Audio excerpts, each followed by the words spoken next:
আজকে আমি তোমাদেরকে চারটা এক্সক্লুসিভ গাইডলাইন বলবো।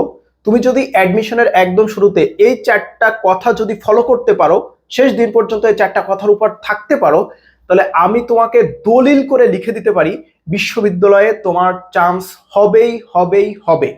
ইনশাল্লাহ বিশ্ববিদ্যালয়ে তোমার চান্স কনফার্ম হয়ে যাবে যদি এই চারটা কথার উপর তুমি থাকতে পারো। চারটা কথা খুবই গুরুত্বপূর্ণ। দেখো, তুমি যদি বিশ্ববিদ্যালয়ে পড়তে যাও তাহলে প্রথম তোমার করণীয় হলো বিশ্ববিদ্যালয়ের প্রশ্ন প্যাটার্ন বোঝা। দেখো, আমি তোমাকে আরেকটা কথা বলি ভাই, অ্যাডমিশনে চান্স পেতে হয় কিন্তু নিজের পড়া দিয়ে। নিজের পড়ার বাইরে কোনো কিছুই দিন শেষে তোমার জন্য ইম্পর্টেন্ট না, কিংবা খুব একটা বেশি ইফেক্টিভ না। তাই দিন শেষে তোমার পড়ার জায়গাটা ঠিক রাখতে হবে। আর এটার বাইরে যে চারটা কথা আসলে মূলত জানা দরকার, সেই চারটা কথা আমি তোমাদের সাথে আজকে আলোচনা করব। সো তোমার জন্য কিন্তু এটা মোস্ট মোস্ট ইম্পর্টেন্ট, এবং এটা অবশ্যই তুমি ভিডিওটা সেভ করে রাখবে, শেয়ার দিয়ে রাখবে, যেন যে কোনো সময় তুমি আবার চাইলে দেখে নিতে পারো। প্রথম কথা কি বললাম? প্রশ্ন প্যাটার্ন বোঝা।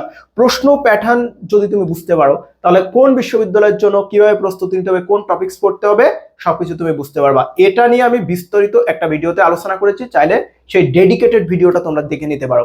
দেখো, প্রশ্ন প্যাটার্ন বোঝা মানেই ঢাকা বিশ্ববিদ্যালয়ের জন্য তোমার কোন কোন টপিকস পড়তে হবে, রাজশাহী বিশ্ববিদ্যালয়, চট্টগ্রাম, জাহাঙ্গীরনগর, গুচ্ছ, বিউপি, প্রত্যেকটা ইউনিভার্সিটির জন্য কি কি পড়তে হবে সবকিছু তুমি একদম এক্সক্লুসিভ ধারণা পেয়ে যাচ্ছ।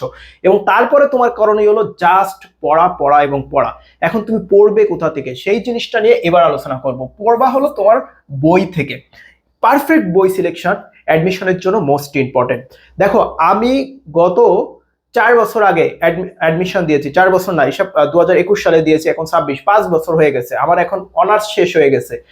এতদিন ধরে তোমাদের সাথেই আছি ইনস্ট্রাক্টর হিসেবে। তো আমার এক্সপিরিয়েন্স থেকে আমি 100% নিশ্চিতভাবে যে বিষয়টা তোমাদেরকে বলতে পারি, প্রপার বই সিলেকশন ছাড়া তুমি কখনো অ্যাডমিশনে সফল হবা না। প্রশ্ন প্যাটার্ন বোঝা ছাড়া তোমার প্রথমবার কখনোই তুমি এক্সক্লুসিভ প্রস্তুতি নিতে পারবা না। যদি তোমার প্রশ্ন প্যাটার্ন বুঝতে প্রবলেম হয় বা তুমি ঠিকঠাক বুঝতে না পারো, তুমি প্রথমবার নিশ্চিত ফেল করবা, ফেলুয়ার হয়ে যাওয়া। বই সিলেকশনে যদি তোমার ত্রুটি থাকে, তুমি ফেলুয়ার হয়ে যাওয়া। সো কথাগুলো কিন্তু খুব গুরুত্বপূর্ণ। বই সিলেকশনের উপর আমি ডেডিকেটেড আলোচনা করছি। তারপরেও তোমাদের একটা কথা বলি, যে দেখো, বাজারে যেগুলো প্রচলিত বই আছে সব বইগুলোই ভালো। কখনো এক এক, মানে মনে করো বাংলা একটা সাবজেক্ট, বাংলা সাবজেক্টে তুমি বাজার থেকে যে কোনো একটা বই কিনতেছো, ধরলাম তুমি বাজার থেকে অভিযাত্রী, ধ্রুব বা এই ধরনের একটা বই কিনতেছো, যে কোনো একটা বই ফলো করবা। একাধিক বই কোনোভাবেই যেন ফলো করতে যেও না।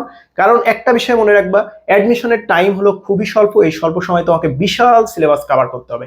এখন এত বড় সিলেবাস তুমি এই স্বল্প সময়ের ভিতরে কিভাবে কভার করবা? আবার যদি তুমি 2-3 পদের বই পড়তে যাও, তাহলে দিন শেষে কোনোটাই তুমি শেষ করতে পারবে না। সিলেবাস কমপ্লিট হয়ে যাবে এবং তোমার প্রচুর পরিমাণে ল্যাকিংস থেকে যাবে। কোনোভাবেই ল্যাকিংস থাকা যাবে না। বাই হুক আর ক্রুক তোমাকে একটা বই খুব ভালোভাবে শেষ করতে হবে, এবং সেটার উপর অন্তত 5 বার তোমাকে আবার রিভিশন দিতে হবে। সো একটা বই কিন্তু তোমার জন্য এনাফ। এবং আরো বিস্তারিত জানতে চাইলে ডেডিকেটেড ভিডিওগুলো দেখে নিবা। আমাদের কি করবা, আমাদের পেজে যাবা বা আমাদের চ্যানেলে যাবা, চ্যানেলের যে রিলস অপশনে অথবা চ্যানেলের ভিডিও অপশনে যে প্রিভিয়াস যে ভিডিওগুলো আছে সেগুলো সব ভালো করে দেখবা, যে কোনটা বই সিলেকশনের উপর, কোনটা রুটিনের উপর, কোনটা প্রশ্ন প্যাটার্নের উপর। তাহলে দেখবা আরো বিস্তারিত ধারণা চলে আসবে। আচ্ছা, তোমাদের একটা গুরুত্বপূর্ণ বিষয় হলো রুটিন মেনটেন করা। দেখো, রুটিন অ্যাডমিশনের শুরুতে যদি একটা প্রপার সায়েন্টিফিক এবং হেলদি রুটিন মেনটেন না করতে পারো, তাহলে তুমি কখনোই ওই যে প্রশ্ন প্যাটার্ন বুঝে তোমার বই থেকে তোমার পড়াটা শেষ করতে পারবা না। টাইম ম্যানেজমেন্ট তুমি কোনোভাবেই করতে পারবা না। একটা বিষয় তোমাদেরকে ভাই বলে রাখি, আমি সেই 2021 সালে অ্যাডমিশন পরীক্ষা দিয়েছি ঢাকা বিশ্ববিদ্যালয়, রাজশাহী বিশ্ববিদ্যালয়, বিউপি। আমি প্রথম 3টাতে পরীক্ষা দিয়েছিলাম, প্রথম 3টাতে চান্স পেয়েছিলাম। ঠিক আছে, আমি সদ্য আইনের থেকে কিন্তু অনার্স কমপ্লিট করছি। তো তোমাদের জন্য সব থেকে গুরুত্বপূর্ণ এই মুহূর্তে আমার উপলব্ধি থেকে যে সাজেশন, সেটা হলো ভাই, কোচিং এর বিড়ম্বনায় পড়লে হবে না। তোমরা অনেকেই, তোমাদের এখন টেন্ডার মাইন্ড, তোমরা সদ্য এইচএসসি পরীক্ষা শেষ করে আসছো, তোমাদের বুঝ ক্ষমতা, উপলব্ধি, বাস্তবতা অনেক কম। তোমরা অনেকেই মনে করবে আমি নামি দামি একটা কোচিং এ ভর্তি হয়েছি, আমার মনে হয় এখানে অনেক কিছু দিবে। ভাই, দিন শেষে কোচিং তোমাকে কিচ্ছু দিবে না, তোমার নিজেই পড়তে হবে। যেমন আমি তোমাকে একটা বাস্তব উদাহরণ দিই, এই উদাহরণটা আমি কয়েক হাজার বার দিব, কারণ এটা তোমাদের জন্য মোস্ট ইম্পর্টেন্ট। আমি জানি ভাই, এই সমস্যাগুলো অনেক বড় ক্ষতি করতে পারে, এই জন্য এই জায়গা থেকে তোমার সতর্ক হওয়া খুব বেশি দরকার। আমি এবং আমার একটা ফ্রেন্ড এক বেঞ্চে বসে, খুবই নাম করা একটা কোচিং, আমি মেনশন করতেছি না, একসাথে ক্লাস করতাম। তো আমার ওই ফ্রেন্ডটা, আমি শুধুমাত্র পরীক্ষা দেওয়া ছাড়া, ওর আমি টাকা দিয়ে ভর্তি হয়েছে ঠিক আছে রেগুলার কোচিং এ, কিন্তু পরীক্ষা দেওয়া ছাড়া কখনো ওর আমি কোচিং এ দেখতাম না। আমি ভাবতাম কি, ও মনে হয় পড়াশোনায় উদাসীন। তো আমি প্রথম মনে করতাম, পরে দেখতাম না আবার মার্ক পাই ভালো। তখন আমরা যেহেতু একসাথে বসতাম, তো তখন আসলে ওর কাছে আমি একদিন শুনলাম যে কি ব্যাপার ও হাজির হয় না কেন। তো ও নিজে নিজে পড়ার প্রতি বেশি গুরুত্ব দিয়েছে। ভাই বিশ্বাস করো, আমাদের 21 সেশনে ওই কোচিং এর সব থেকে বেস্ট রেজাল্ট ওই করছিল। ঢাকা বিশ্ববিদ্যালয়ে 28তম হয়েছিল, 28তম কি 25তম হয়েছিল। বর্তমানে আইনে পড়াশোনা করছে, পড়াশোনা শেষ হয়ে গেছে ঢাকা বিশ্ববিদ্যালয় থেকে। তুমি শকড হয়ে যাবা যখন দেখবা যে তোমার কোচিং এ নিয়মিত উপস্থিত হওয়া শিক্ষার্থীরা ভালো করতে পারেনি, অথচ চেনই না সে টপ করে বসে আছে। সুতরাং ওই ভরসা করলে হবে না যে তুমি একটা কোচিং এ ভর্তি হয়েছো, ওই লেকচার শিট পড়বা, ওইগুলোই পড়বা। তুমি সেই মনোরঞ্জন করা বিজ্ঞাপন দেখে তুমি মনোরঞ্জিত হয়ে যাবা, সেগুলো দেখে তুমি মুগ্ধ হয়ে যাবা। এই বিড়ম্বনায় ভাই তোমরা কেউই পড়ো না। দিন শেষে পড়তে হবে তোমাকেই। তোমার জন্য ছোট ছোট কিছু গাইডলাইন যথেষ্ট, যেগুলো এখন বলা যায় অনলাইনে অ্যাভেলেবেল, আমরা তোমাদেরকে দিয়ে দিচ্ছি।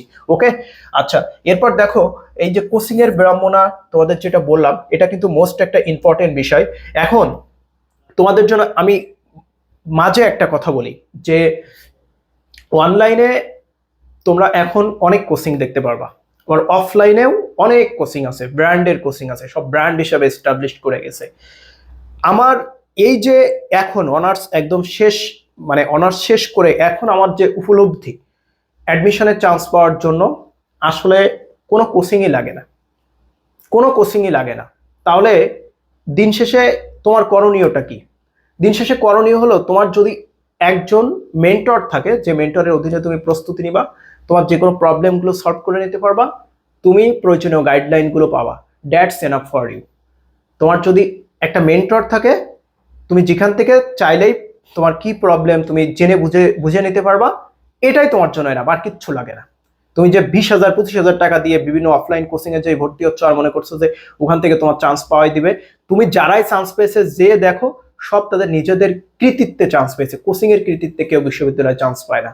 এর জন্য আমাদের যে অনলাইন এখন প্ল্যাটফর্ম আছে, তো আমাদের অনলাইন প্ল্যাটফর্মে যদি আমাদের সাথে থাকো, আমাদের ইন্টার্নশিপ কেয়ারে থাকো, তাহলে ভাই দিন শেষে আমরা তোমাদের আহামরি তেমন কিছু দিতে পারবো না, কিন্তু একজন দক্ষ অভিজ্ঞ মেন্টর, শুধু একজন না, মেন্টর প্যানেল হিসেবে আমরা তোমাদেরকে সাপোর্টটা দিতে পারবো, ওই সাপোর্টটা দিতে পারবো। এবং এটার বাইরে তোমার আর কিচ্ছু দরকার হয় না।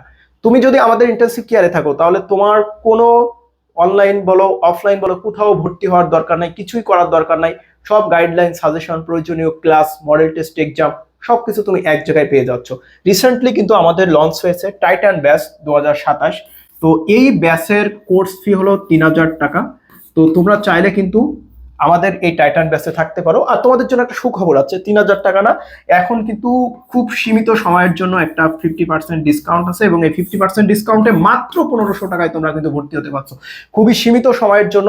ভাই তোমার ওই যে অফলাইন কোচিং এ তোমরা যারা 20,000 25,000 15,000 টাকা দিয়ে ভর্তি হচ্ছ, তুমি ওই 1,500 টাকায় যদি সেই সাপোর্টটা না পাও, আমার কাছ থেকে তুমি জবাবদিহি নিয়ে নেও যে তুমি 1,500 টাকায় সেই সাপোর্টটা না পাও। এবং দিন শেষে তো বলছি যে কোচিং তোমাকে কিছুই দিতে পারবে না। যদি তোমার মেন্টর থাকে যার কাছ থেকে তুমি সমাধান করে নিতে পারবা, গাইডলাইন নিতে পারবা, দ্যাটস এনাফ ফর ইউ। তাছাড়া দিন শেষে কোনো কোচিংই তোমাকে বিশ্ববিদ্যালয়ে চান্স পাওয়া দিতে পারবে না। চান্স পেতে হবে তোমার নিজের পড়ার মাধ্যমে, সেলফ স্টাডির মাধ্যমে, তোমার নিজের পরিশ্রমের মাধ্যমে, তোমার নিজের সতর্কতার মাধ্যমে, তোমার নিজে তুমি সময়কে কতটা ম্যানেজ করতে পেরেছো, টাইম ম্যানেজ করতে পেরেছো, সেইগুলোর উপর। দিন শেষে সবগুলোই হলো তোমার সাথে রিলেটেড। আর আউটসাইড তোমার যে নির্ভরশীলতা, এগুলো যদি থাকে, তাহলে দিন শেষে তুমি এমনিতেই চান্স পাবো না, একদম সহজ বাংলা। কারণ ভাই আমাদের যথেষ্ট এক্সপিরিয়েন্স হয়েছে, আমরা অ্যাডমিশন দিয়ে আসছি, এগুলো একদম বাস্তব কথা। তো আশা করি তোমরা এই বিষয়গুলো ফলো করবা। তবে আবারও আমি তোমাদেরকে সেই প্রথম আলোচনায় ফিরে যাই। দেখো, অ্যাডমিশনে চান্স পাওয়ার জন্য তোমার প্রথম করণীয় হলো প্রশ্ন প্যাটার্ন বুঝতে হবে। দ্বিতীয় নম্বর, তোমার একটা পারফেক্ট বই সিলেকশন থাকা লাগবে, রুটিন মেনটেন করতে হবে। এবং এই তিনটার উপর আমি ডেডিকেটেড আলোচনা করছি, তিনটা পৃথক ভিডিওতে, যেখান থেকে তুমি চাইলে আমাদের রিলস অপশন কিংবা ভিডিও অপশন থেকে তুমি দেখে নিতে পারো, অথবা আমাদের ইনবক্সও করতে পারো, তিনটা ভিডিও তোমাদের দিয়ে দিব।